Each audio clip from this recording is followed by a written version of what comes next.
Fortunately, I was told that there is no special music today, so I wasn't waiting for that. Thank you for doing responsive reading. You're doing that very well. And I appreciate that. You've done it twice, so now I can tell you, you're not limited to the system that you've been using, where the leader reads the light print and you all read the dark print. I've been in churches where it's one side reads one print, other side reads the other. How you divide this up, it's up to you. Whoever's leading it, they have a lot of freedom. Another way of doing it is the men read and the women read light or dark. And so that's options. You can do it, you can even divide it up by age, but that gets kind of very much interesting because we don't have enough children for them to do it all on their own. And for somebody to name a number like 30 or 40, everybody younger and older is on, it gets interesting. So, but there are a lot of ways that it can be done, and that's what I just thought I'd toss that out. One real benefit of you being this first church, and I come here about 3 times a month, is that you're going to get some extra sermons that aren't tucked in with the others. This sermon, the last week's sermon, I already preached at Home Lake, so this second sermon from Daniel 1 is message, so I get to do the same sermon twice. But next week I'm in Marion, my home church. They have kind of pegged me that they want me there on 5th Sabbath. So that means I'm not here on 5th Sabbath, but I'm still preaching. 2 weeks from now I'll be back, and I'll be giving this sermon in Grayling and something else here, and I have in mind what it's going to be. But you will find that you get some things that aren't in the other regular list. An interesting thing happened as I was printing out my notes. Sometimes printers get kind of stuck. It decided to make 9 copies instead of just 1 copy.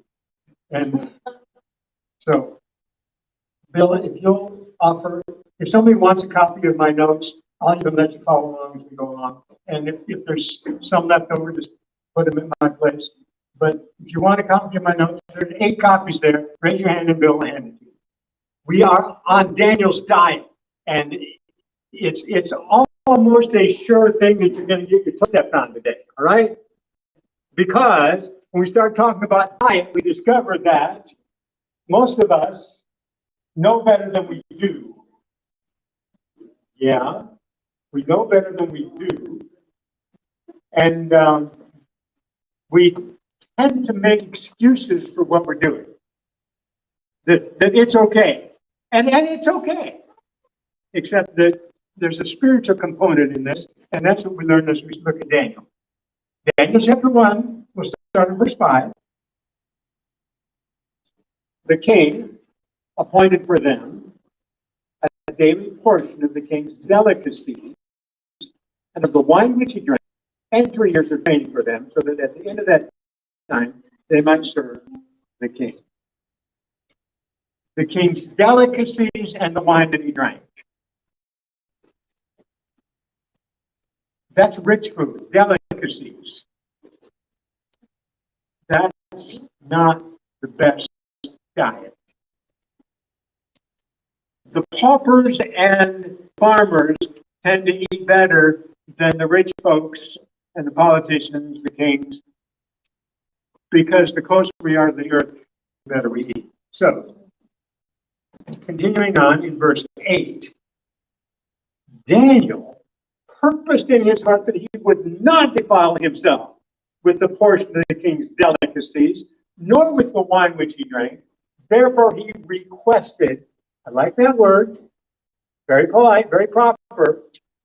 He says, I can't do this thing, but let me make a request for an accommodation. He requested of the chief of the eunuchs that he might not defile himself. Now, God had brought Daniel into the favor and goodwill of the chief of the eunuchs. We should always act in such a way that people are attracted to God through us.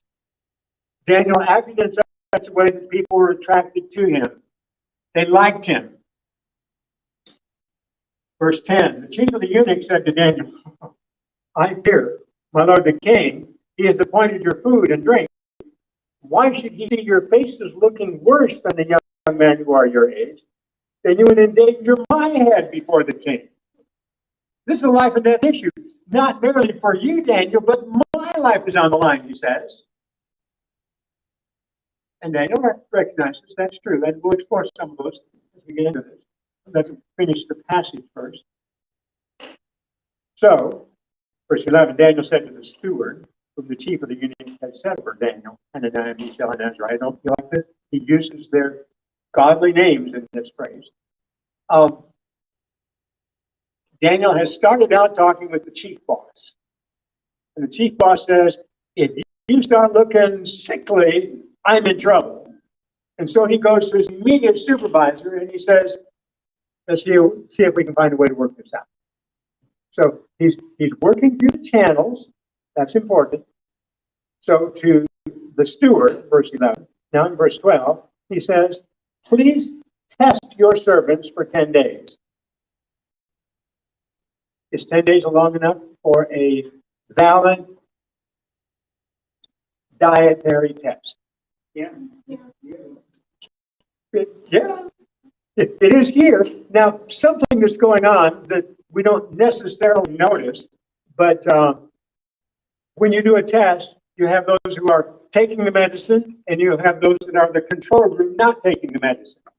So we have this group that is taking this special dietary, and we have another group that is eating whatever the king puts in front of them.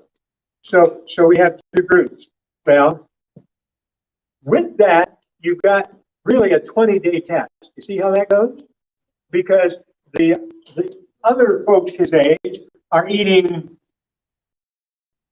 say, junk food. Yeah. I know. They didn't have junk food in that day, but they were eating the king's delicacies, which we will discover is not optimum diet. And they're drinking the king's alcohol, which we know is not good. Whereas Daniel and his buddies are eating the provision of heaven. So it's really, in 10 days, we've got these going worse and these going better. So please test your servants for 10 days. Let them give us vegetables to eat and water to drink. Then let our appearance be examined before you, and the appearance of the young men who eat the portion of the king's delicacies. As you see fit, so deal with your servants. So we ask for a test, and just a short test, 10 days, and it's absolutely amazing. 10 days does make a difference. It'll make a difference in your own experience. Now, your taste buds, those take more like 2 weeks to change.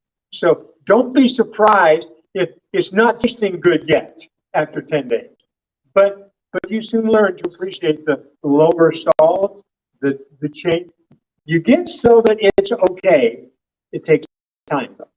So, verse 14. This steward, this immediate boss, consented with them in this matter and tested them for 10 days. At the end of the 10 days, their features appeared better and fatter in flesh than all the young men who ate the portion of the king's delicacies. Thus the steward took away their portion of the delicacies and the wine which they were to drink, and gave them vegetables. A year ago, I heard somebody at Andrews talking about a long walk that he took across Spain, and it's a walk that's not a bit unusual, but there's several people in it, and every evening they would be given there was a very good meal available in those French or Spanish restaurants, where there was always a bottle of wine at the table, and there's 8 people sitting around the table. Well, he and his wife wouldn't touch the wine. The others at the table liked that because they got a little bit more. What happened to the portion of alcohol that Daniel and his buddies didn't consume? Well, somebody wouldn't let it go to waste. I know, it went to waste, whatever. But you can recognize what's going on here, and it's not all good. But then you ask, and that's what we're going to spend most of our time today on, There's two parts to this. I kind of hinted at the second part. First part is, why did Daniel make the choice he made? And we need to explore that. But then the second part is, why should we make the choices that we need to make? So, there was particularly three reasons that Daniel would make this choice. One is dietary, second is political, and the third is religious. So, under the dietary, handful of things under dietary. God had established a prohibition against eating unclean animals. The pig, the rabbit, I have something else for this there. Oh, yeah, the horse. And those are, around the world, those are still being eaten. And they were served in Babylon. Daniel said, no, I can't do that. So that's the first issue. That he knew that God said no on these issues. And just tuck this in. It doesn't matter why he said no. That's right. When he makes an instruction, he makes the instruction, and he doesn't say because. And for you children, when your parents tell you what to do, and you say why, it's enough if they say because I said so. Now that's enough. Now, usually they have good reasons. Like he was not to cross the road. It's not safe for a 3.5-year-old child with a little red wagon to be crossing a busy highway. Now people will come to a screeching halt and try to avoid her, but it's just safe. When your parents give you instructions, there's reasons. But we do not obey because we understand the why. We obey because we respect the one who gave us the instruction. So Daniel and his buddies knew that God said no on that. But even with regards to the clean animals, the beef, the mutton, sheep, the shavan, the goat, these clean animals that were being served there in Babylon, they weren't butchered right. Well, truth be told, if you're buying your meat from the market, it wasn't butchered right either. And there are a lot of people who have become vegan because they have begun to understand the practices of the meat industry, and they say, I don't want to have any part of the inhumane treatment of these animals that are being raised for slaughter. And sometimes they even have learned the inhumane treatment during the slaughter, which increases bad chemicals in the body of those animals that are being slaughtered that you really don't want in your body. It's really hard on the system. So if you're going to eat meat, make sure it's slaughtered appropriately, and that means you won't get those juicy red steaks. It doesn't come done right. Acts 15 verse 20 references that even in the New Testament, it matters. God cares what we do. They had this conference in Jerusalem about what it would require of the Gentiles as they become Christians. Do they have to become Jews first? One of the issues, of course, was circumcision. But another issue was dietary. And here's what the church, early church, official decision. Abstain from things polluted by idols. We'll get into that soon enough. From sexual immorality, from things strangled, that indicates how it is killed, and from blood. Blood gets completely drained out of the animals that are going to be eaten. Daniel and his friends knew they needed to practice strict temperance in order to have the strength, mental strength, physical strength, moral strength, spiritual strength to stand for God in this terrible time. Now, this word temperance, sometimes we don't like it, but it surely is true. And I really well remember somebody saying to me, well, Pastor Brennan, too much of a good thing is still too much. Moderation in all things. If you're going back to that third plateful, you're probably eating for the palate rather than for the belly. It's because it tastes good, not because you need it. Eat to live, not live to eat. All right. Um, even today, there's strict rules for athletes on what they're going to eat. Now, I don't always agree with the rules, but I recognize that they understand that there's a connection between what we eat and how strong we're going to be, how able we're going to be able to function. If the world recognizes that, then we as a church ought to be at the forefront and recognize that not only physically, but also mentally, which means also spiritually, and there will be a component of your social relationships that's impacted by this. Make those right choices for the glory of God. I believe that Daniel and his friends knew that a plant-based diet makes better brains. Oh.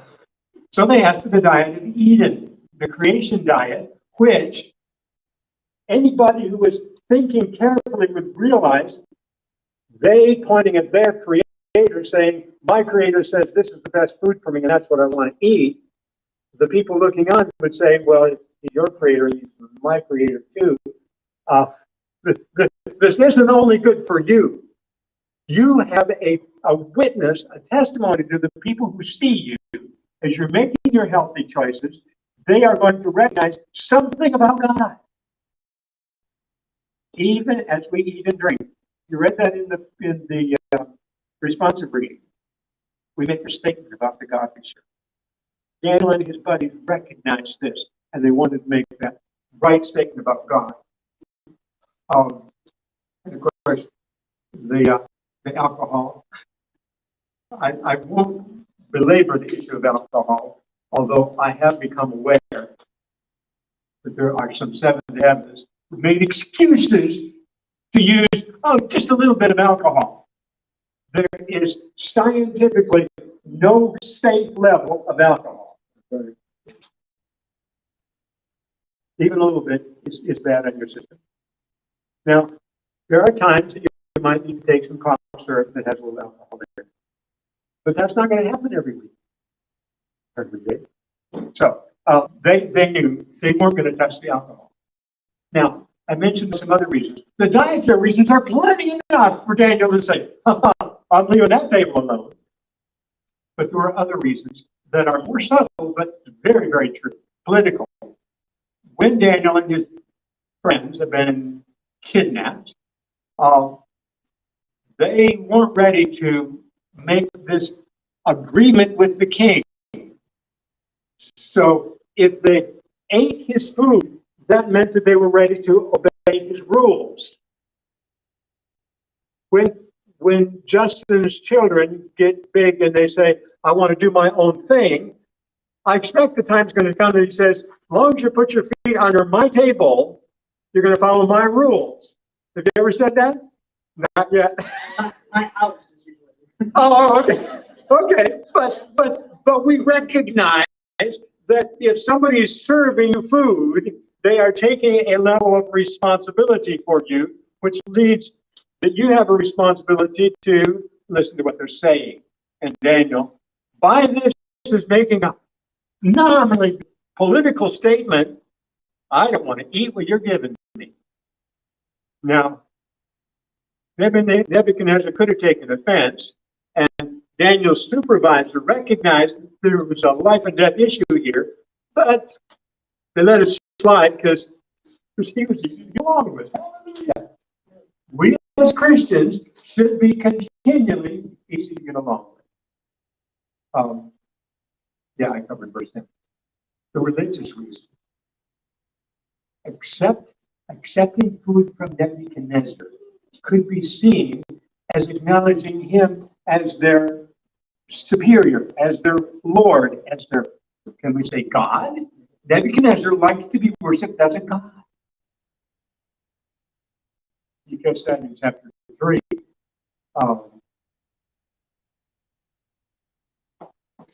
They recognized, Daniel and his buddies, Hananiah, Mishael, and Azariah, that they received their strength and their ability from Yahweh, Jehovah God. And they did not want to cause any of that as if they were receiving strength and ability from Nebuchadnezzar. I know the vegetables that they were served came from Nebuchadnezzar's pantry too, but it wasn't from Nebuchadnezzar's table. So there was that little side step on this. The mealtime blessings that were invoked as they were there at the table of King Nebuchadnezzar praised false gods. Daniel and his friends, by getting their special diet, they were refusing to praise those false gods. The animals that were slaughtered in that day and time were slaughtered at the pagan temples. So that meat was offered to the pagan god. So then anybody who eats this meat is joining in worship of those false gods.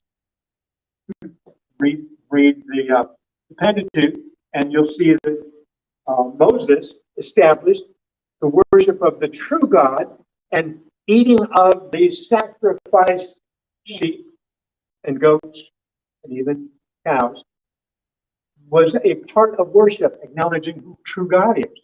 So when we see what's going on, we say, oh my, I want to make my stand for God. And when you read Genesis 2 and 3, there's a link between food and holiness. You can't deny the link between food and holiness. Genesis 2, verse 17, God said, of the tree of knowledge of good and evil, you shall not eat. The day that you eat of it, you shall surely die. The wages of sin is death. Eating this from this tree is violating the covenant that you have with me and is bringing on death. You're voting, I want to die. Our grandparents did it.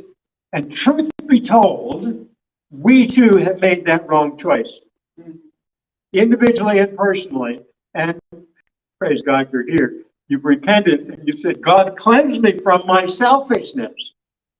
But we're in this. And then, of course, chapter 3, very familiar with the temptation of the fruit. And we could spend a whole sermon on that. And someday we might. Adam and Eve got snookered. But Adam went in with his eyes open. And we all see. So, that's enough on the Daniel. But let's do a little application on this for us. Every bite of food that you eat has been purchased at the price of Calvary. God is giving us a second chance. And He is providing life and food for us. Just as surely as He provided for Daniel, He's providing for us. Every time you eat, you should be saying, thank you, Jesus. Every bite of food, thank you, Jesus.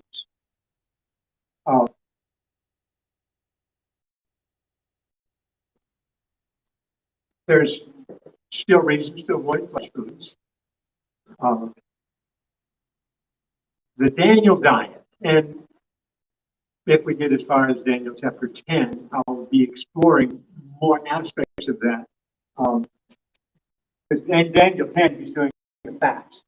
And it's a fast that we do emulate because we are living in the antithetical Day of Atonement, which was a day of fasting. Now, in those Old Testament days of antithetical days, the typical days of atonement, they fasted by not eating anything. You can't live that way. So we can fast by choosing to limit our diet. And for me, that's one of the biggest reasons to leave flesh foods off my plate. But let's start with what you should eat. All right, let's do the good side first. And the word that Daniel used, pulse, really is a general word to mean vegetables. I want a vegetarian diet. That's what he's asking for. Vegetables. Now, you can try to tell me, and I will argue with you, that God added vegetables after sin. Okay, so we didn't eat the kale and the spinach before sin, but now we do. We need it. And some of the most complete nutrition is found in these vegetables. So I list them first. But secondly, I'll list fruits. Um, those who are really seriously diabetic need to be careful about how much fruit they eat. I'll acknowledge that. But generally, the balance of nutrition in the fruits is good for you. Even dried fruit, but fresh is better. So vegetables and fruits, I start with those. That's the first. But then let's go on and mention grains. Wheat, corn, oats, rye, the grains. Most places around the world, the bulk of the calories is coming from grains, even for the poor folk. It's usually either wheat or corn, but the others fit into it some. God has made our bodies so that these complex carbohydrates digest well and serve as brain food. Well, I want brain food, so I'm going to eat these carbohydrates. Now I know carbs have got a bad rap in the press in recent years. And the starches, they criticize the starches as quick as they do the sugars. Well, if you're eating them in whole foods, you'll be fine. But if you refine them, not so good. Tied with the grains are legumes, the beans, and the science is coming clearer and clearer that a handful of beans every day is really, really good for you. And interestingly, I have some children who got a chance to get a class on healthy eating. And if you get them for breakfast, it's even better. Now, I have been using the granola system rather than the beans for breakfast. I don't argue with that at all. Nuts. The nuts were in that original diet, and they're good for you in moderation. Remember, too much of a good thing is still too much in moderation. And seeds, chia seeds, sesame seeds, poppy seeds, hemp seeds. There's go to the health food store and look around. There's a lot, and there's nutrients in them that are not available other places. Even in Reader's Digest, and this is a couple years ago, it explained that to eat 1 or perhaps 2 Brazil nuts a day will give you the required selenium. The selenium is Only one. if you get 3, it's too many. Yeah, like what I've seen this week, especially. Yeah. So and we need selenium. When Bonnie had her goats, sometimes we had to figure out ways to add selenium to their diet. Brazil nuts, that's a good way to do it. So those are the things you want to grab a hold of. Avoid alcohol, avoid animal flesh, and avoid the white flour. This refined flour it's poison. It's scary to realize how dangerous it is for your system. And we look at this enriched flour. Now, they take out 20-some chemicals and put 4 back in. Now, if I came and picked your pocket of a $20 bill and said, I'm just feeling bad about this, and here, let me give you $4. Would you still feel robbed? Yeah. White flour is not good for you. The whole grain. That's the way God designed it to be processed in our body. And while we're on that, let me mention another little white thing, salt. A little bit is good, but a lot of people are having trouble. And there's science on this. It's really, really precious.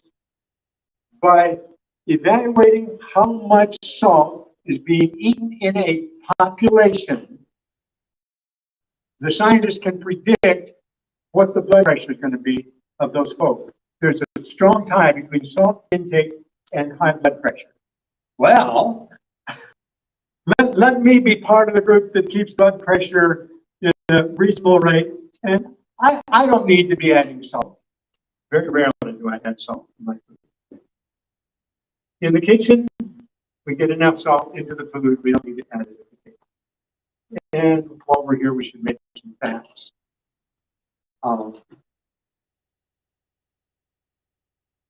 I was raised on Crisco. We didn't know the trans fats were bad for you. Should have. I mean, once you compare a little jar of Crisco with a jar of lard, you say, not a whole lot of lard. But in 60 years ago, we thought it was fine. But now we know the trans fats are harder on your system than even the saturated fats. Your body needs good fats. You need some fat, but avocados, nuts, get it from those healthy sources. And there again, moderation. Moderation is the right move. You're going to get most of your calories from carbohydrates. People ask me about protein. Well, how do I get enough protein if I don't eat meat? Well, first of all, the science of how much protein you need is not based on good science. The ones who are instructing the doctors at medical school are ready for this. The dairy industry and the meat industry are the ones who wrote the textbook for the physicians to get trained in nutrition. That seems upside down and backwards. Well, yeah. So when we had our first baby, we told the doctor that we were raising this child vegetarian. And the doctor said, well, you seem healthy. You seem to know what you're doing. Keep me posted on how it goes. So he gave us permission, but he wanted to watch this because he recognized we had studied more nutrition than he had, even though he'd been in medical school. So that worked out well. And it wasn't very long before he became sedentary. Not directly because of us, but we were not the only one. And he was at elder church there for years. So yeah, God works in us, and He shares with us. So protein, you get enough protein if you eat a variety of foods. Eat the rainbow is another phrase for it. Eat from the various colors of the rainbow, and you're going to get plenty of all the kinds of proteins that you need. It's all there. The essential amino acids are all there, and you'll get enough. God put this together in a way that the food He offered is going to provide. You don't need to reach outside of His provision. You can trust Him. Yeah, I mentioned in the notes the war on carbs. There's a reason that the devil's fighting the war on carbs. He wants to slow down your thinking ability. And so it's scary how much pressure there is today to get rid of the carbs. And one more thing on the wheat. There's a lot more trouble with wheat today. And I acknowledge that. Some of you may have been finding trouble with it. And you wonder, why is it so much worse now than it was 27 years ago? I blame Roundup for a lot of this. I believe that the system we have in this country of using chemicals to finish the ripening of the wheat so that it's all ready to harvest at the same time and doesn't shatter, fall to the ground. There's this Roundup they put out into the last minute. And there's some residual that gets into our system. It's not the wheat, but it's the chemical that's causing extra trouble. So you get organic. I know you pay twice as much for it, but there are ways, especially if you're finding you're having trouble. One of my members in a previous district, I think the previous district, had opportunity to travel in Europe, and she had not been able to get any wheat. But in the provision with her group, she got tempted and tried to eat something that had some wheat in it. And she discovered, I can eat wheat in Europe. I can't eat wheat in America, but I can eat it in Europe. Different rules. Different rules. So that was very insightful for her and for me. I suspected it, but I wasn't surprised. Yeah, GMO is illegal. Yeah, that's right. So God is working to glorify Himself in us. Daniel, we'll go through the story. Daniel's life was a song of praise to Jesus. And so can yours be. He's inviting us to step out and live our faith for His glory, because that's what it's all about. Let's close with him. A Thanksgiving hymn, 560. Let all things now living, a song of thanksgiving to God the Creator triumphantly reigns. 560. We will stand together as we sing.